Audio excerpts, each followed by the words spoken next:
श्रीराम समर्थ. सद्गुरू श्री ब्रह्मचैतन्य गोंदवलेकर महाराज यांचे प्रवचन 24 डिसेंबर.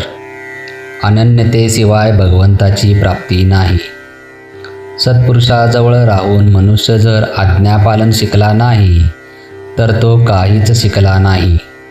जो आज्ञापालन करील त्यालाही भोग भोगावे लागतील हे खरे, परंतु ते आपल्या सोयीने भोगण्याची व्यवस्था होईल.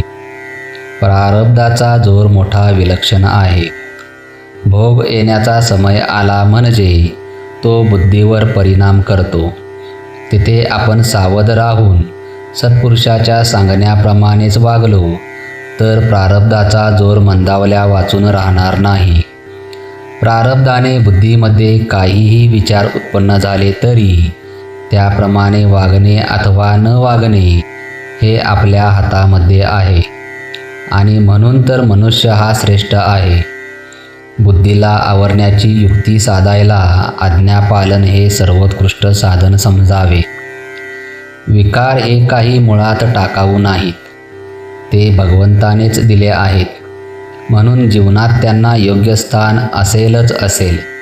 किंबहुना व्यवहारामध्ये विकारांची जरूर आहे, मात्र विकारांना आपण सत्ता गाजवून वापरायला शिकले पाहिजे. विकारांनी आपल्यावर सत्ता गाजवता कामा नये. विकारांना आपण वापरावे, विकारांनी आपल्याला वापरू नये.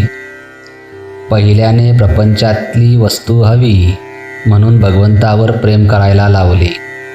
चिकाटीने ते प्रेम वाढवावे म्हणजे नंतर वस्तूंचे महत्त्व निघून जाते आणि भगवंत तेवढा शिल्लक उरतो.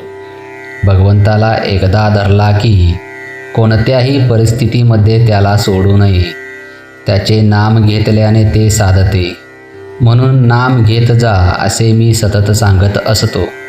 प्रपंचात आपण किती कष्ट करतो तितका मोबदलाही मिळत नाही. परमार्थात तसे नाही. परमार्थात जितका करावा तितके समाधान अधिकाधिक असते. ज्ञानमार्ग असो किंवा भक्तिमार्ग असो, खरा मी कोण हे ओळखण्यासाठीच सर्व साधने असतात. आज आपल्यापाशी खोट्या मीचे प्राबल्य आहे, ते नाहीसे करणे जरूर आहे. खोटा मी गेला की खऱ्या मीला कुठून आणायची जरुरी नाही. तो प्रत्येकाच्या अंतःकरणामध्ये स्वतः सिद्ध आहेच. म्हणून खोट्या मीला मारण्यासाठी भगवंताचे दासत्व पत्करणे फार आवश्यक असते. अनन्यतेशिवाय भगवंताची प्राप्ती नाही. त्यातच भक्ती जन्म पावते. नामस्मरण हे भक्तिमार्गाचे मुख्य साधन आहे. नामस्मरणाने भगवंताचे प्रेम अनायास उत्पन्न होते. ते नाम तुम्ही निष्ठेने आणि आनंदाने घ्या, हेच माझे सांगणे आहे. जय जय रघुवीर समर्थ. आजचे बोधवचन. काहीही केले तरी शेवटी नामाशिवाय गत्यंतर नाही. श्रीराम समर्थ.